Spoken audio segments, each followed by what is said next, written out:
Okay, here's our attempt to double our buy-in again. And of course, we've got a different dynamic to this table, same level, but short-handed. Well, I'm kind of hoping more people will come in, but short-handed. As long as I don't get too crazy. There we go.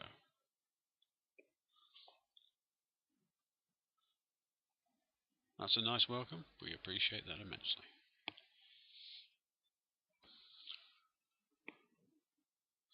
Okay, so feeling out the table.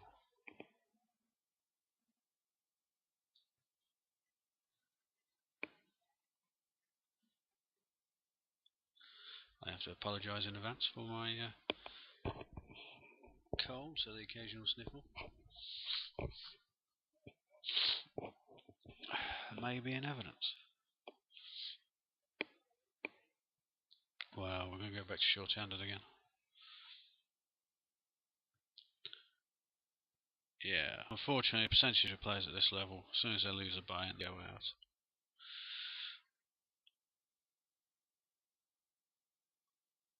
The higher the stakes, it's not normally a major problem. Does mean a lot of these tables can die out quite quickly. There's one reason not to get too crazily aggressive against people on the table, because they'll just sit out.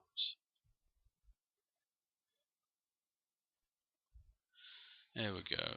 This chap's going to wait until...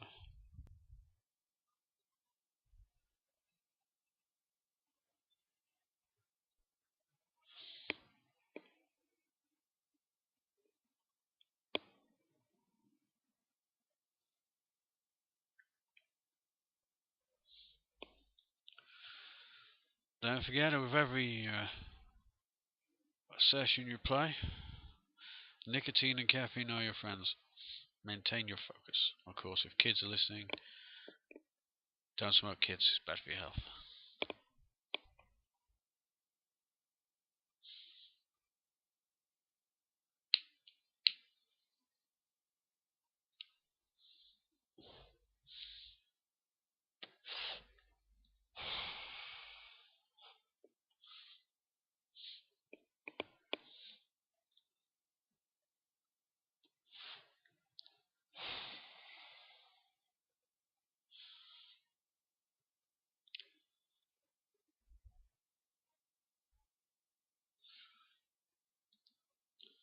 Standard for the...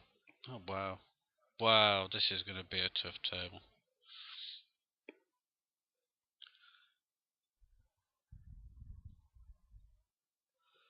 General wisdom is if it's folded to the small blind, big blind, and you're in the small blind, you're coming for a raise regardless. I have to admit, 5-4 off is my hand. It's a weakness. I will play it like aces.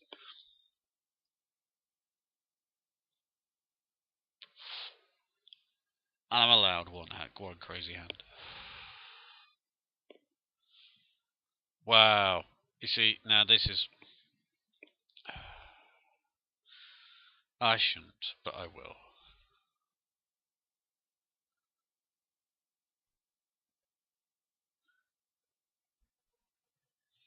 And this is why...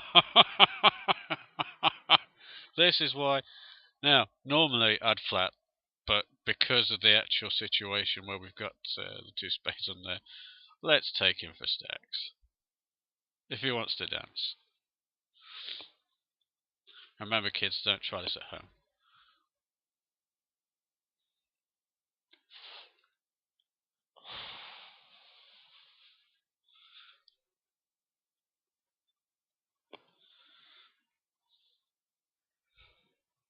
This is going to be one of those cases where do as I say, not do as I do.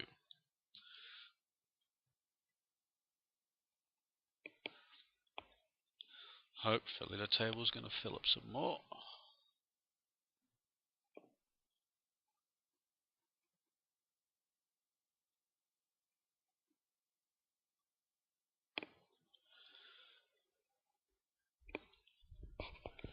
A celebratory drink is in order.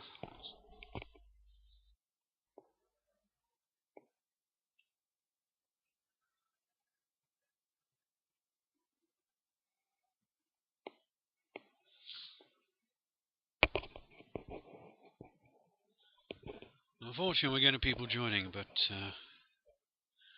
no one's coming with some stacks. Pay for the max, people. The question is, why do we always buy for the max? Simple. We want to get paid off, and when we get paid off, we want to maximize the value. If we're buying for the maximum, hopefully we're going to double through. Also, you got more barrels in you, more bullets in your gun, to use an analogy.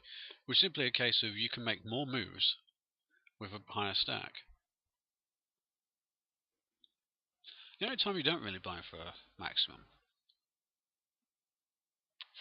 is when that maximum doesn't actually put you on equal footing or in a good position with sex.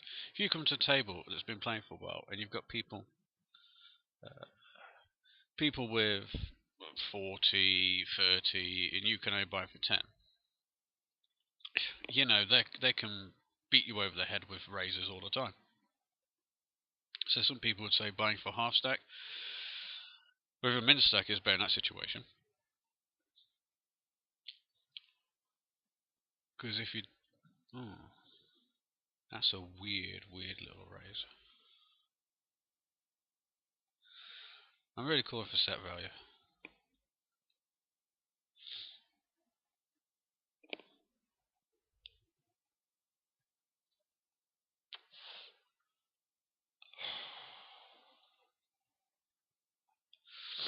So I was like, yeah. So if you're buying for the minimum, you're risking less, and you still have the same kind of position. You're still not on equal footing, but you're actually risking less of your actual hard earned. So that's about the only time you'd actually buy in for anything less than the maximum. All is aggro everywhere.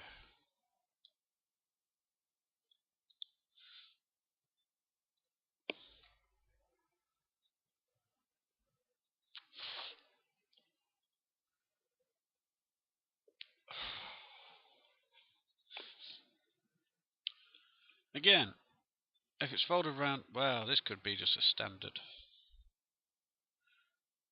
We have a gutter and an overcard. I think there you've got a standard. You had a standard. It's folded around to me. I've got a bet. Calling for exactly either that or the straight. To be honest with his amount, he's committed. With that bet, he's committed.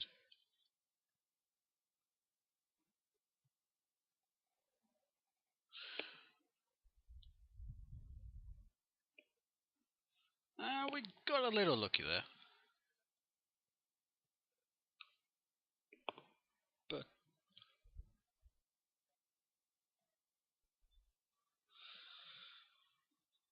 the intentions from my play was correct. And that's one of the key things of poker. If you believe in your decision, you believe your decision to be right, don't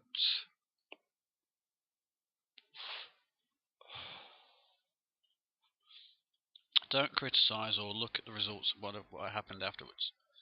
You know, because a lot of people get for this will try re-raising in position because it's the right play, but they feel it's the right play or something they should do, and they try it for the first time and they end up getting crushed. So they don't try it again. No, you've got to... Poker's a long-term thing. You have to keep trying. As my poker lab from PokerTime actually tells us,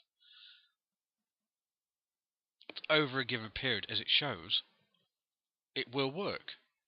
You can't actually just focus on those one particular circumstance where it says, I've tried it 3 times, I got screwed every time, I'm never doing it again, I'm sticking to my tight style. As you progress in the levels, it's going to get aggressive. You're going to see some actual crazy action with hands that you, at this kind of level, as a beginner player, you would say, what the hell is that guy doing? But it's all on this progression, this journey of learning and improving. Okay, so Cressetti 84 is going to be Mr. Aggro. So against that kind of player,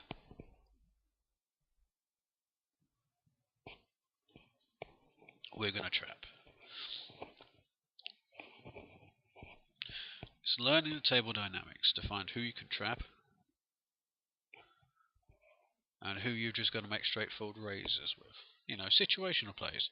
Hands, you get very few hands in a game. Yes, a solid style is the best way to actually build up a bankroll till you get to play, so you get to high levels. But you have to learn that the key thing you're going to have every hand is position. Your position will reflect your play. Stack sizes are also important than your cards. Your cards are probably the least important aspect of poker, as strange as it may seem.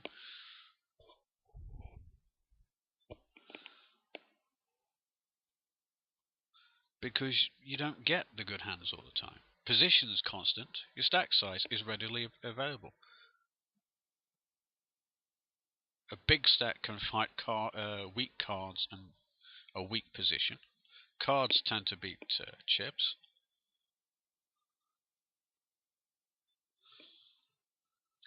Now before we called, but this time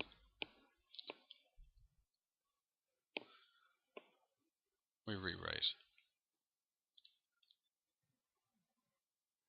You have to try and vary your play while maintaining a constant style of play to your opponents. You know, you're reacting to your opponents.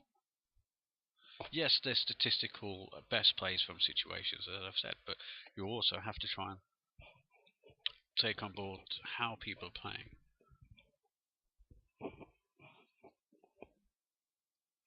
And also, I don't particularly like Ace King. Ace King, no matter what people say, yeah, it looks a good hand, and after a load of bad cards, it can look quite good, and it is a good hand, but also it's still only a drawing hand. You've still only got over cards. It's a hand. Oh dear, bad memories.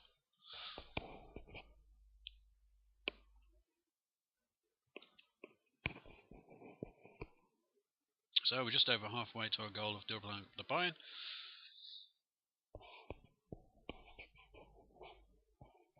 See, I think any kind of flop bet would have taken that down. Oh, it's suited. There's the extra 2% wheel. Look.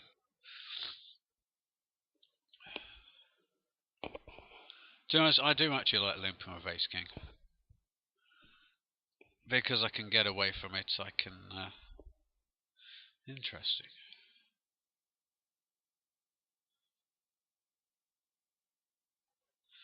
Yes, people are now going, wow. Sometimes a bit of feel comes into it, you hear. Admittedly tight fold, but for the purposes of just steadily building the bankroll, it's still probably a bad fold. To be quite honest.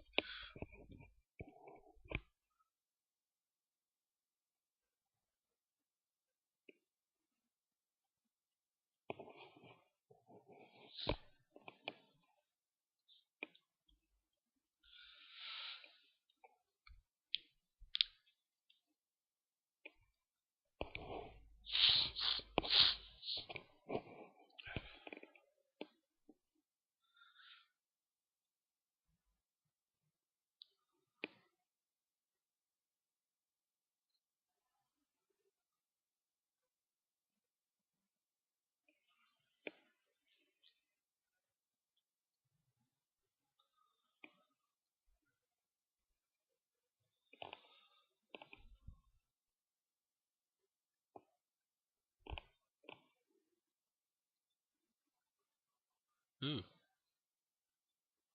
Ooh. Yes. Some of the sounds that you would never hear live. Only a complete fool would go, ugh, and indicating they hated the flop. It's one of the joys of playing online. You could jump up and down for joy, dance a little jig, look horrified, and no one will ever know.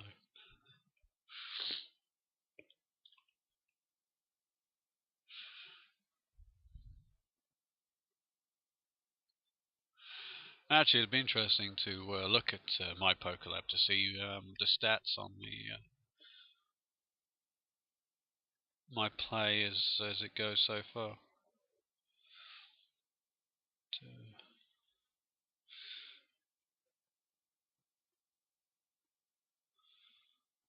Wow, I do quite well. I'm not a complete lunatic. Showdowns tend to be 48%. Yep, see a flop. I'm going to win it a fair chunk. Yeah, now we're getting to a full table. Actually, that's one of the things that you may have noticed. Oh, I'm like obliged. His range there with that is just any two cards against any two cards. You call it. What we don't want is an overcall. So the two probably will, but there we go. We've got position. Oh, well, that's fair enough then. Bink the free. Bink the free. Bink the free!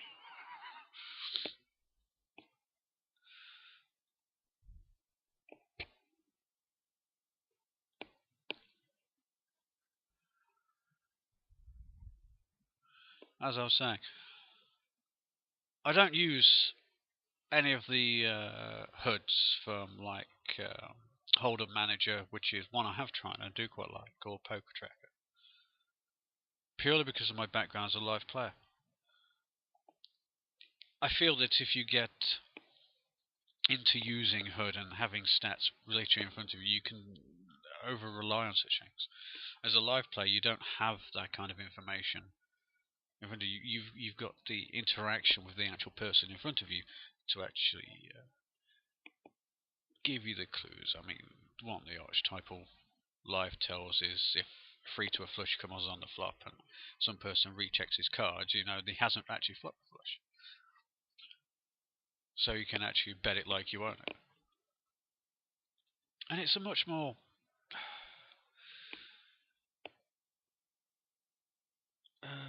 what did I do? Oops. It's a much more dynamic, beautiful experience actually playing live. You've got people to interact with. The chips. It keeps my attention far longer than online does. That's not a weakness of online play. I mean, online play, particularly on a site like PokerTime, is fantastic. You have the opportunity to play when and wherever. Uh, you've got access to the internet. It's there in front of you. You can play, spend a couple of hours, earn a little cash.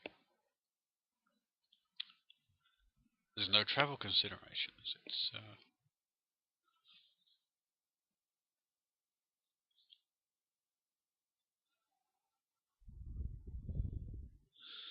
no, I don't think we've re-raised anyone pre so far. And the only reason I'm doing this is with position. That's fairly standard for him to raise. Wow. Part of me wants to call. There's gonna be. Yeesh. It's 145 to call. Nope. Our aim is to double up our buy-in. We're halfway there. We'll let him take it. We've stacked him once. We can take him again. So another key thing is sometimes it's right to play small edges, and particularly in cash as opposed to tournaments, because you have the ability to reload. Small edges are something you'll embrace quite a lot. But again, as I've referred to, that's going to come. You don't have to try and do that at this level just now.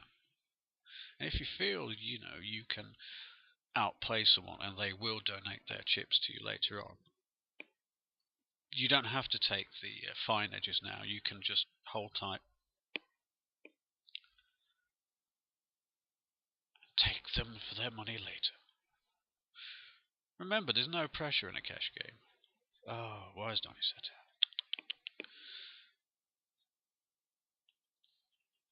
And what have we said before about min raisers? We hate them, and we call them with impunity.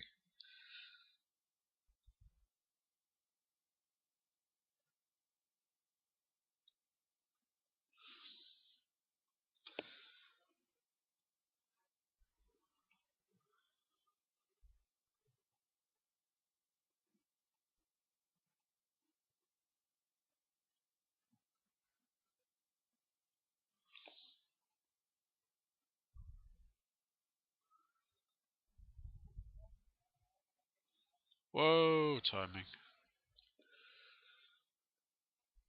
Damn, the person was most likely to get chips off.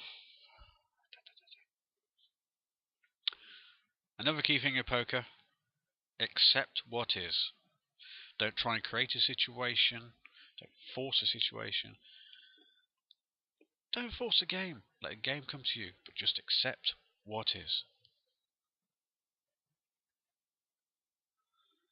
So, the chat with the money's gone. So why don't we come back? We've got other people to take chips from.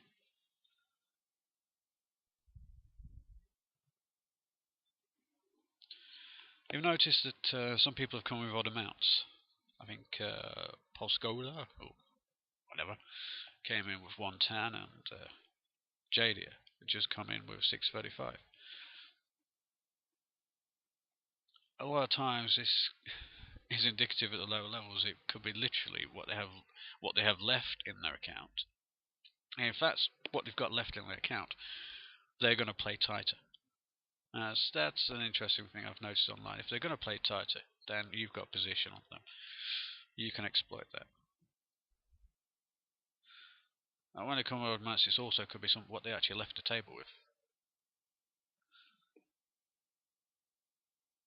And you're obliged to come back. There we go. Simple, straightforward play.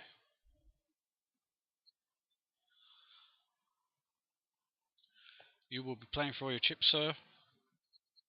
There we go.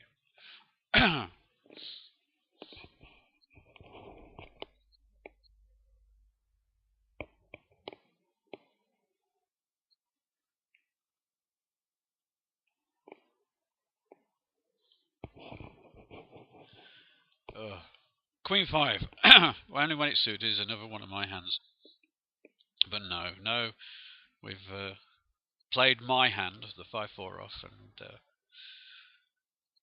we shan't go crazy.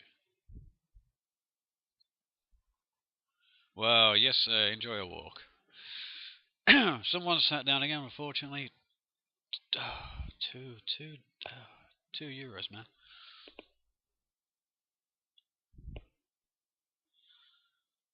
But we're accepting what is.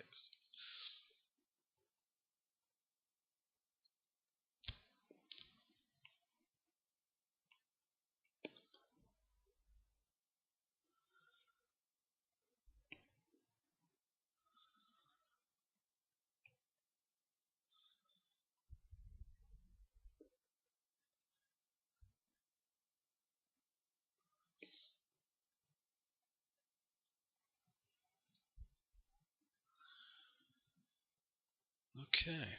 Now, remember what I said before? Standard, 3 times, for 1 limper, 4 times.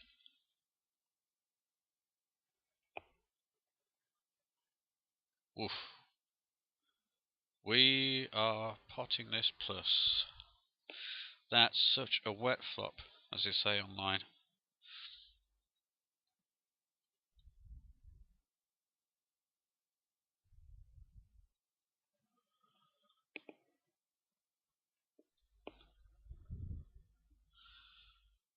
As we progress online, some of the actual terms are just wonderful.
another thing I tend to try and avoid is pre-selecting actions. You know, yes, 4-2 is a naff hand, and we're literally going to check fold, but you can get lazy, and you can then do that all the time. And when people see you're actually instantly reacting, they know you're not putting a lot of thought into your game. You're just clicking the pre-select actions. It's not a major hassle, but I just feel even the tiniest edge that we give to our opponents is detrimental to our ability to actually make money.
We hate people who correctly call us because we're making a positional play.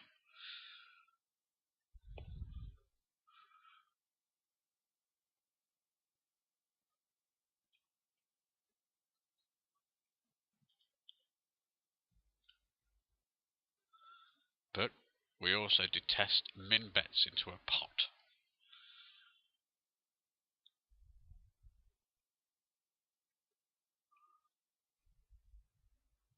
Some people think that actually betting min into a pair board. Woo! Somebody's woken up.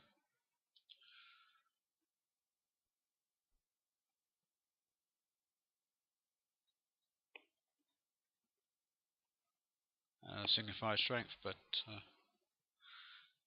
at this level, don't try and outthink yourself. A weak bet is a weak bet. A strong bet is a strong bet. There's no kind of crazy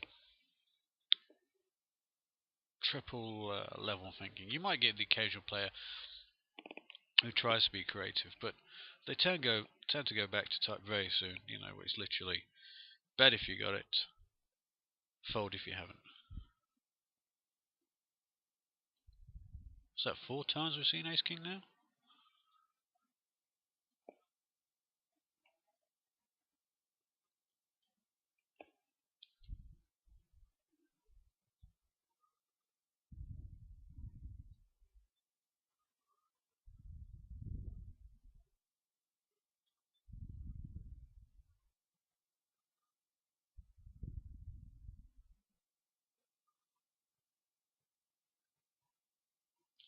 Given we're trying to build steadily up, I'm folding.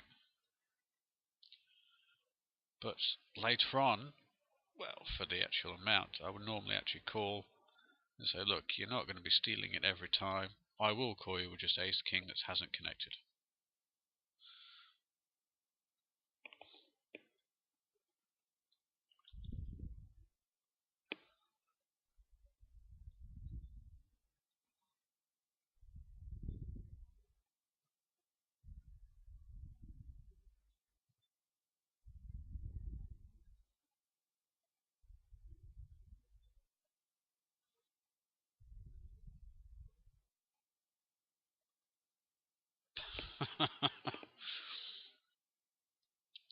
Okay.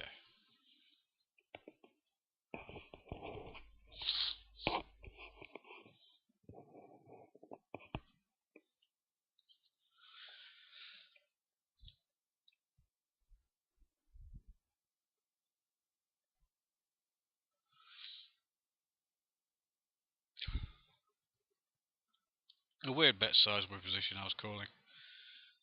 I'm regretting it.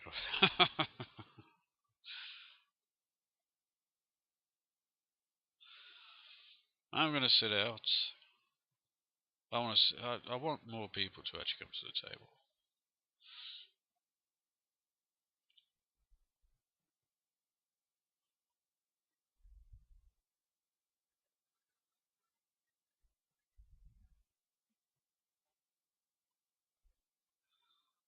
Oh, you know, I have no self-control. And a heads up's always good for a laugh.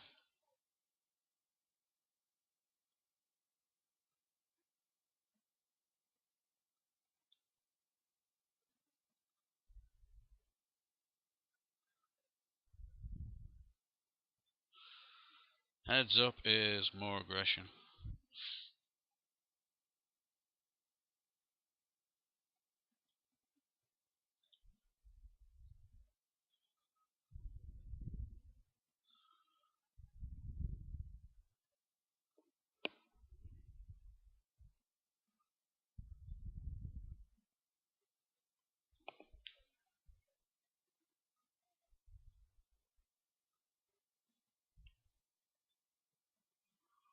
Oh, sorry, Bob.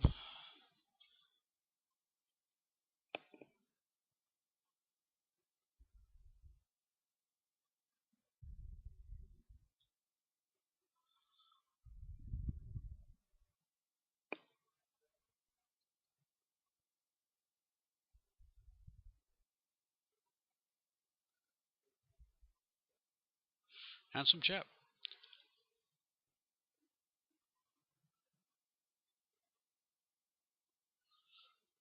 Let's see what this guy's like.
This guy might re-raise me purely for the fact I've raised with position fairly consistently.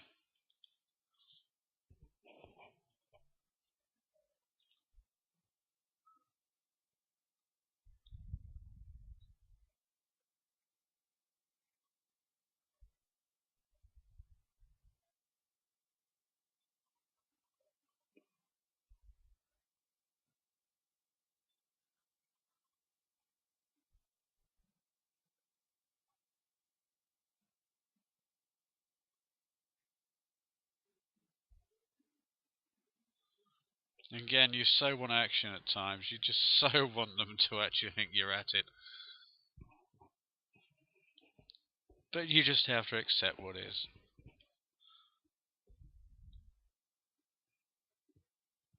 If you keep a consistent betting when you have it at this level, you will eventually get paid off. It could just be slightly irksome. When you do it 3 times in a row, you end up deciding to actually do it again for a bluff and get snapped up. Oh dear.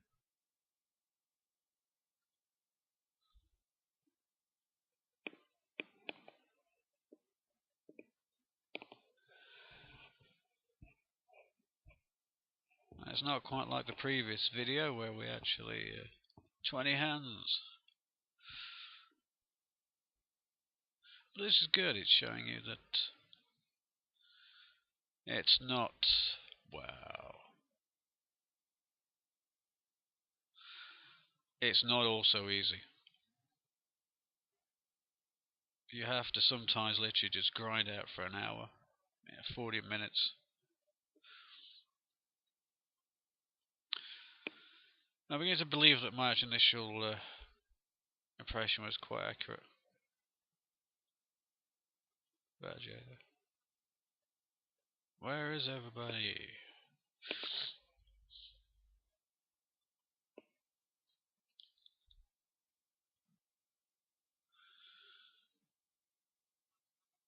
It's been said that, if it ain't broke, don't fix it. If raising constantly is taking out pots, keep doing it.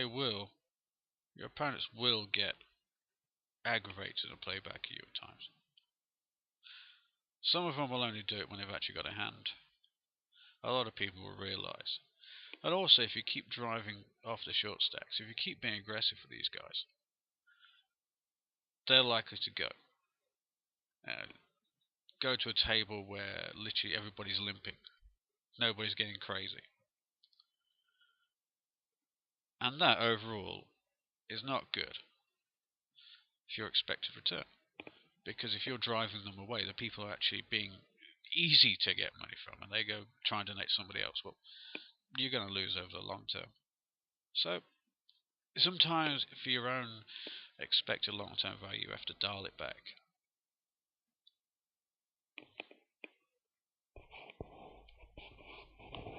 Let them get happy and comfortable with playing on the table again, and then kick them in the nuts.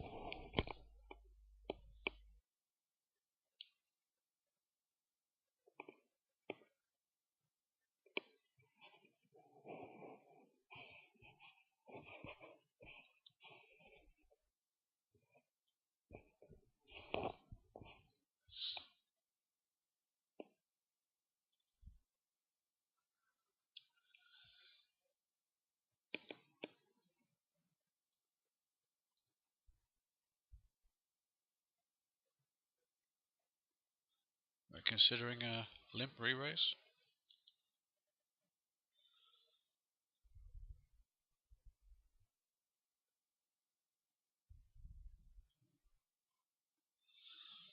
Oh, cool.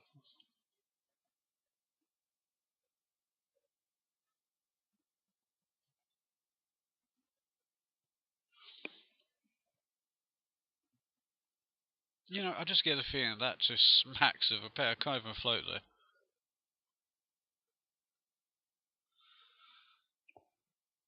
Again, you don't have to win every hand.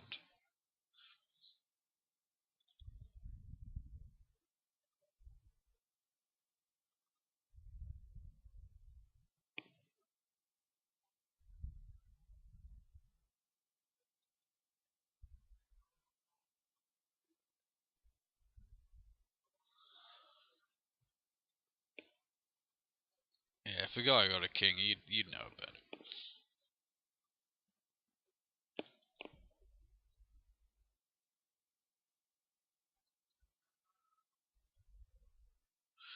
You know, I have the horrible feeling that the maximum I'm actually going to earn in this session is literally around about $5. Sorry, $5. You get so used to playing American currency. €5, which is only half our Bainn, but sometimes you've just got to say, "C'est la guerre," or something French.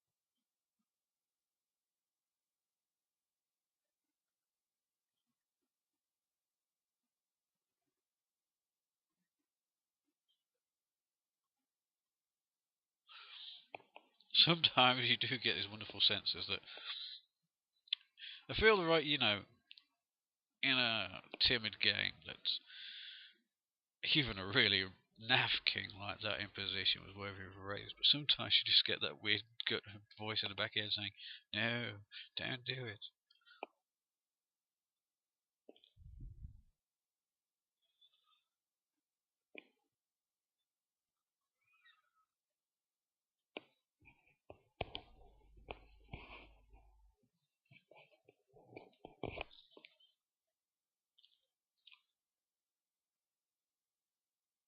Yes, we're going to open fold. There's no way we were stealing that from the guy.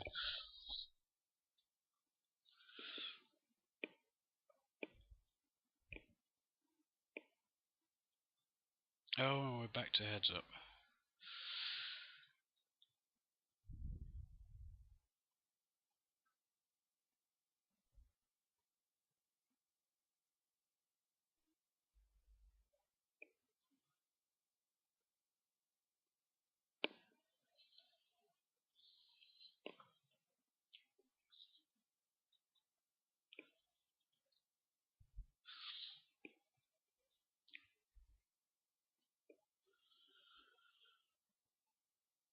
This is going to be a case if he doesn't believe me, well, I don't believe him.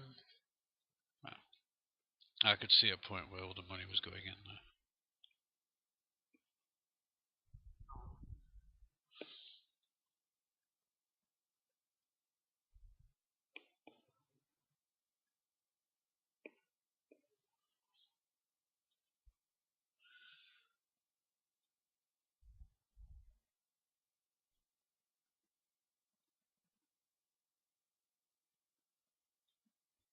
Okay. I couldn't see the 8 actually. If we both check the 8 on the flop, another 8's not going to. There we go.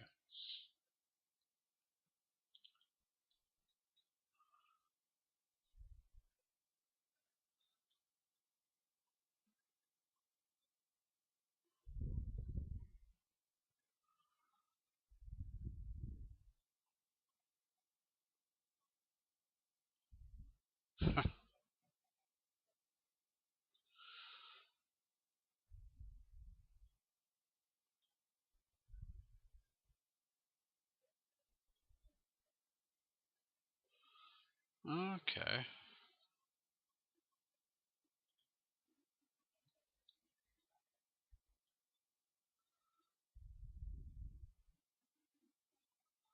We're going to go for a check raise here. Okay.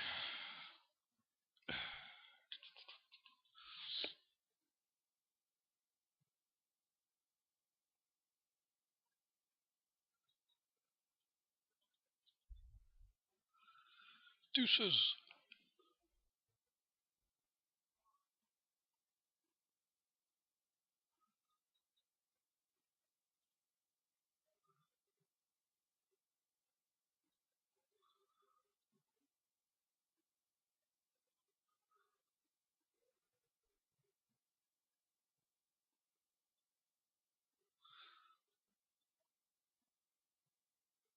I'm purely calling for the gut shot there. Well,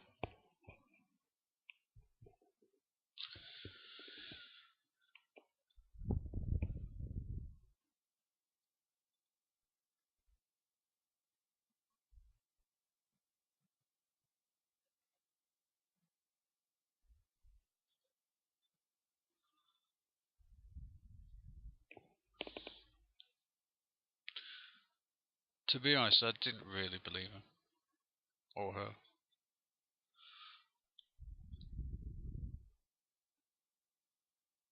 I think one of my leaks could be is the fact is if I actually kind of connect and they make it cheap, I'll actually peel one off and then convince myself that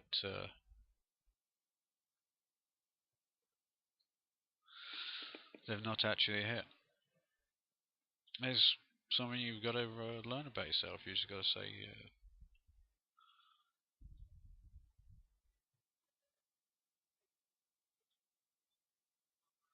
wow, this guy is just getting excessive.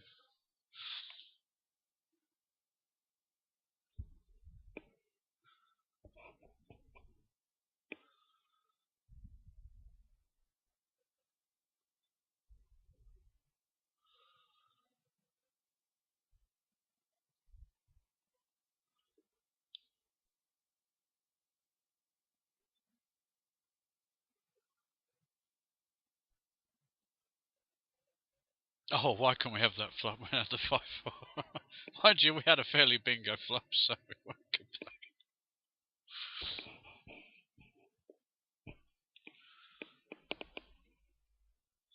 Fairly bingo. I can't believe actually a fairly bingo for a flop straight.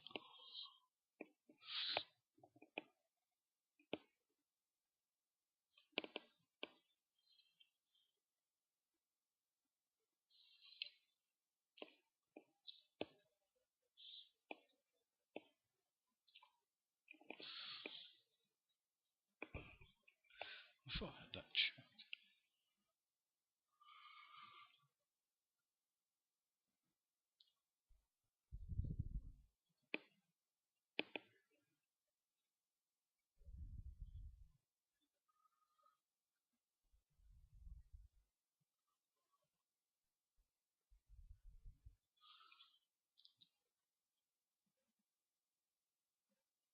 Did I just do a min bet? I feel so unclean.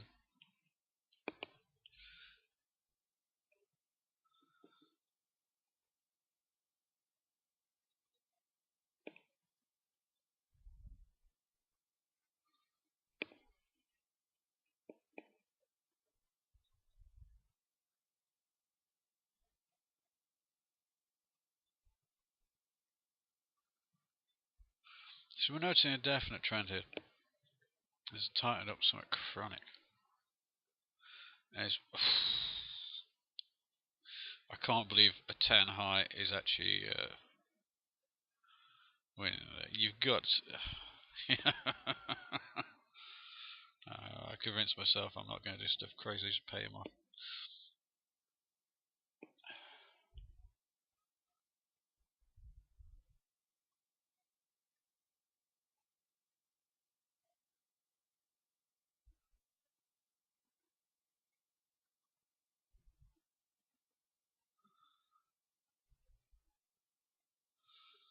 Check.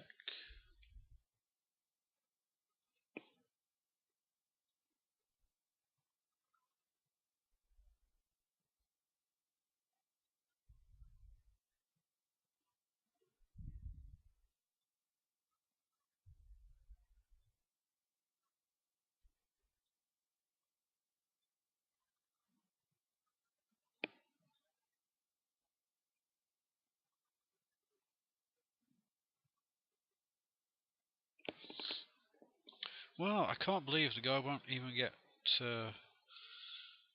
particularly creative after hitting top pair. Wow.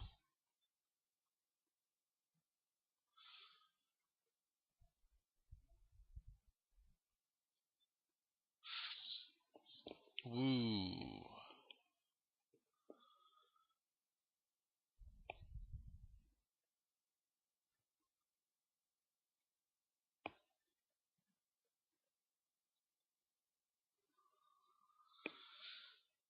Oy.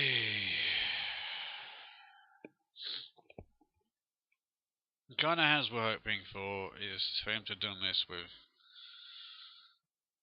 Ace Jack, Ace Queen. Oh, it's a call.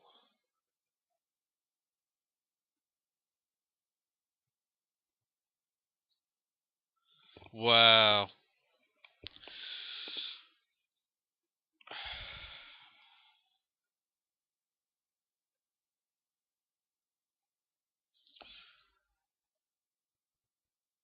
I have a feeling we're ahead. We were. Oh boy. It's a bit shocking, isn't it?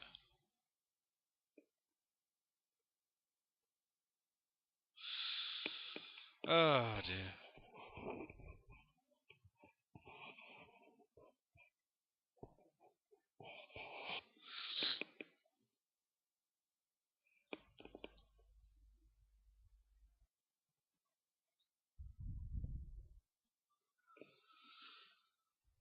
Yep.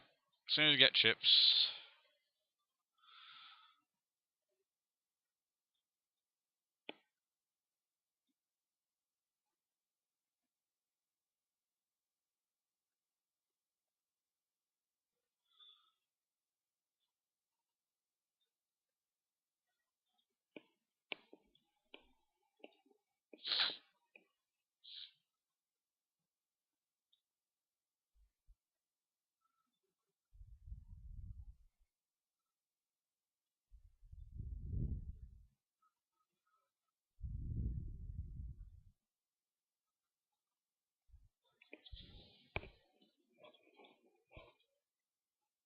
Oh, there's some kind of symmetry here.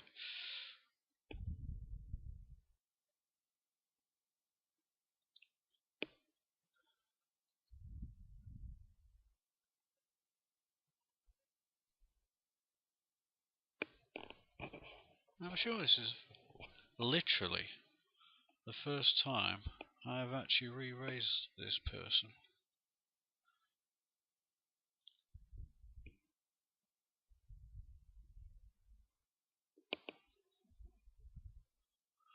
Five four is a beautiful hand.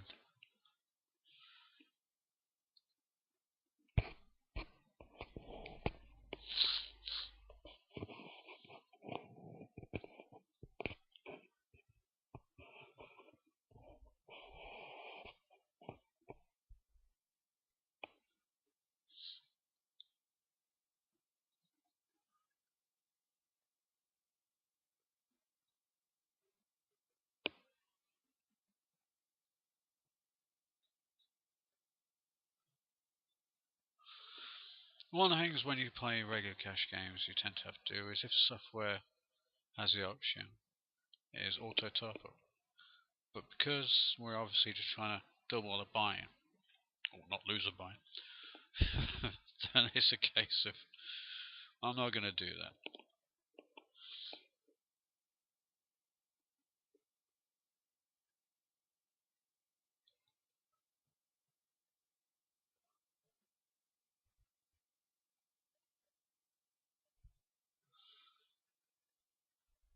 Actually,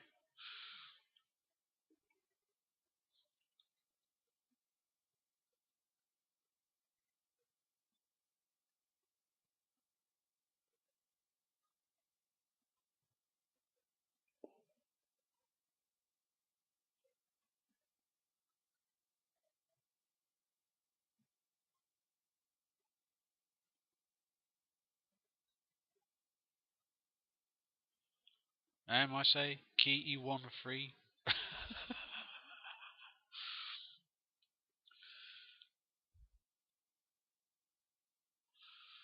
Okay, we're firing out again.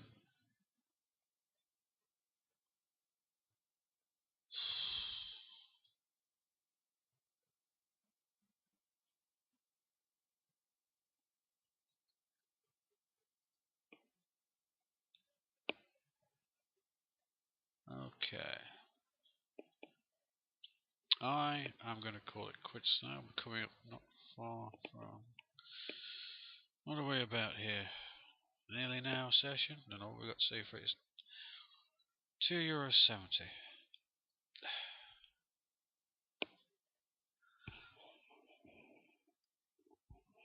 Some sessions are just not going to go your way, and literally you can actually play really well and only come out with a small profit. This being the worst case in the point, but we've not lost anything, and we're slowly gaining, which is the point of the exercise. So, good variance to you until next time.